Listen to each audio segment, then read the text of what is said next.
वक्रतुंड महाकाय सूर्यकोटि समप्रभ निर्विघ्नं कुरु मे देव सर्वकार्येषु सर्वदा।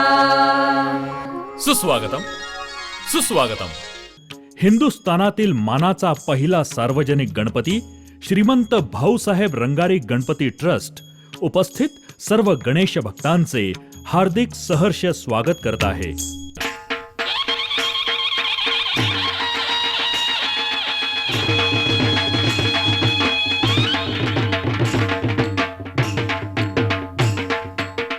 वेदकालापासून सर्व जाती पंथांमध्ये वैशाख पौर्णिमा, भाद्रपद शुद्ध चतुर्थी आणि माघ शुद्ध चतुर्थी या दिवशी श्री गणेशाची प्राणप्रतिष्ठा केली जात आहे। प्रणम्य शिरसा देवं। भाद्रपद शुद्ध चतुर्थी या दिवशी श्री गणेशाची प्राणप्रतिष्ठा देशातील सर्व संस्थांमध्ये परंपरागत प्रचलित होती। अर्थातच ही परंपरा घरगुती स्वरूपातच मर्यादित होती। या पारंपरिक परंतु घरगुती उत्सवात श्रीमंत भाऊसाहेब रंगारी यांनी सार्वजनिक स्वरूप प्राप्त करून दिले। राजवैद्य म्हणून प्रसिद्ध असणारे श्रीमंत भाऊसाहेब रंगारी यांचं संपूर्ण नाव श्री भाऊ लक्ष्मण जावळे आणि शालू रंगविणे हा त्यांचा पिढीजात व्यवसाय सांभाळून त्यांनी शनिवार वाड्याच्या मागील बाजूस एक दुमजली इमारत बांधली आणि या ठिकाणी सर्वसामान्यांसाठी लोकोपयोगी धर्मार्थ दवाखाना सुरू केला। वैद्यक शास्त्राचा प्रचंड अभ्यास असणाऱ्या भाऊसाहेबांकडे पुण्यातीलच नव्हे तर देशातील कानाकोपऱ्यातून अनेक वैद्य औषधासाठी येत असत। अनेक असाध्य रोगांवर परिणामकारक औषधांची मात्रा त्याकाळी केवळ भाऊसाहेबांकडेच होती। त्यांचे नंतर 1958 सालापर्यंत श्री काशीनाथ ठकोजी जाधव यांनी भाऊसाहेबांची वैद्यकीय परंपरा चालू ठेवली। भाऊसाहेब रंगारी स्वतः आध्यात्मिक योगी पुरुष तसंच श्री गणेशाचे निस्सीम भक्त होते।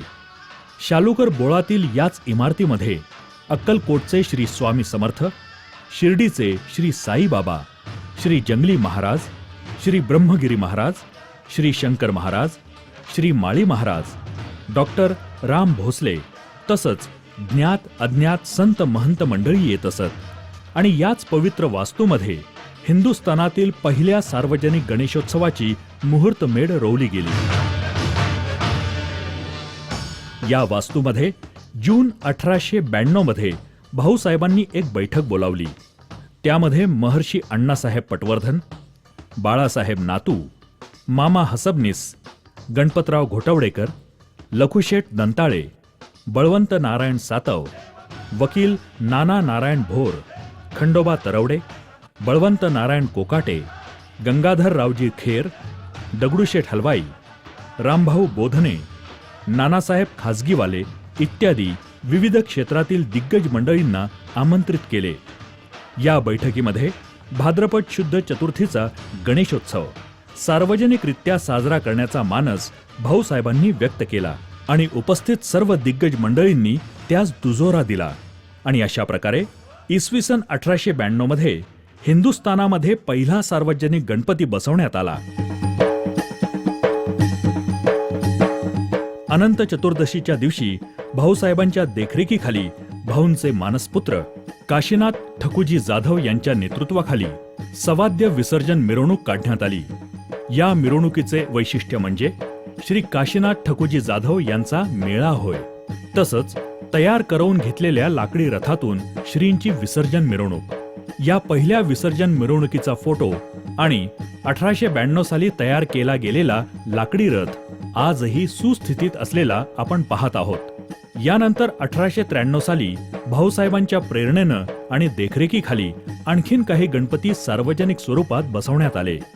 या उत्सवाची संकल्पना आणि हा नवा पायंडा लोकमान्य टिळकांना फारच भावला आणि त्यांच्या उत्तेजनार्थ मंगळवार दिनांक 26/9/1893 साली आपल्या केसरी या वृत्तामध्ये स्फुटलेख लिहून भाऊसाहेब रंगारींचा गौरव केला आणि स्वतः सन 1894 साली सरदार विंचुरकर वाड्यात गणपती बसवला।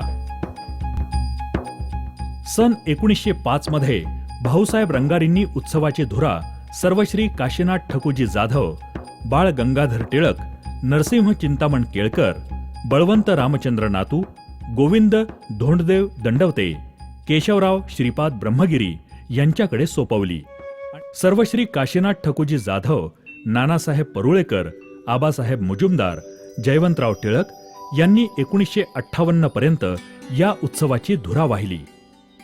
अशा प्रकारे समाज आणि देशासाठी बहुपयोगी ठरलेल्या सार्वजनिक गणेशोत्सवाची सुरुवात भाऊसाहेबांनी करून दिली आणि या माध्यमातून पुढे अनेक राजकीय आणि क्रांतिकारक चळवळी होऊन स्वातंत्र्यप्राप्तीसाठी फार मोठा उपयोग झाला.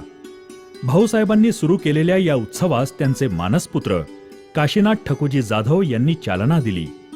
शिवाजी महाराज आणि श्रीमंत पेशवे यांच्या दरबाराचा देखावा उभारून त्या काळी देखावे करण्याची प्रथा सर्वप्रथम सुरू केली. त्याचबरोबर उत्सव काळात गणपतीपुढे वाघांचे जिवंत बछडे ठेवले होते. तसंच तत्कालीन अनेक प्रमुख पुढारी, समाजसुधारक आणि विचारवंतांची व्याख्याने, भाषणे, प्रवचने आणि सवाद्य मेळे असे भरगच्च कार्यक्रम आयोजित केले जात असे. याच शालूकर बोळातील भाऊसाहेबांच्या पवित्र वास्तूतून सार्वजनिक गणेशोत्सवासाठीचे सर्व परवाने संस्थेतर्फे श्री काशीनाथ ठकुजी जाधव हे स्वतः देत असत. काशीनाथ ठकुजी जाधव यांचे नंतर त्यांचे जावई श्री परशुराम बाळाजी निकम आणि श्री प्रभाकर निळकंठ शेलार यांनी कुणाकडूनही वर्गणी अथवा देणगी न घेता समर्थपणे उत्सवाची धुरा वाहिली. भाऊसाहेबांच्या विचारांचा प्रचार आणि प्रसाराचे महान कार्य आजही मंडळाचे अध्यक्ष श्री मिलिंद उर्फ बाबा डफळ आणि सहकारी एक दिलाने करीत आहेत. आजही शैक्षणिक, धार्मिक तसंच सांस्कृतिक कार्यक्रम आणि आरोग्य शिबिरं आयोजित केली जातात. भाऊसाहेब रंगारी यांनी 1892 साली जी मूर्ती बसवली तीच मूर्ती आजही आपण पाहत आहात. सर्वसाधारणतः पारंपरिक स्वरूपात म्हणजेच लंबोदर, तुंदिल तनू, प्रमोद स्वरूपातील मूर्ती आपण पाहिल्या असतील.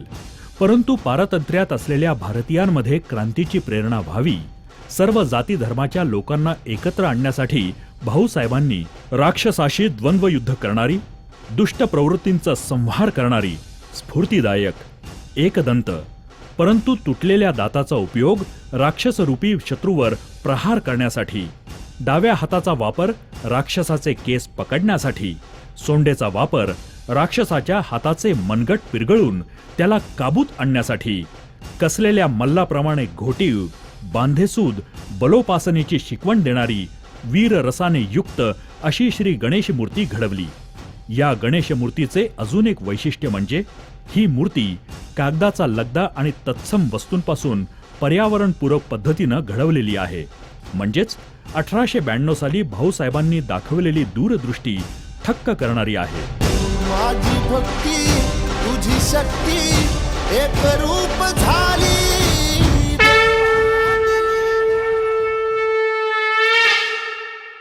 यदा यदा हि धर्मस्य ग्लानिर्भवति भारत अभ्युत्थानाम् अधर्मस्य तदात्मनं सृजाम्यहम् परित्राणाय साधूनां विनाशाय च दुष्कृतां धर्म संस्थापनार्थाय संभवामी युगे युगे.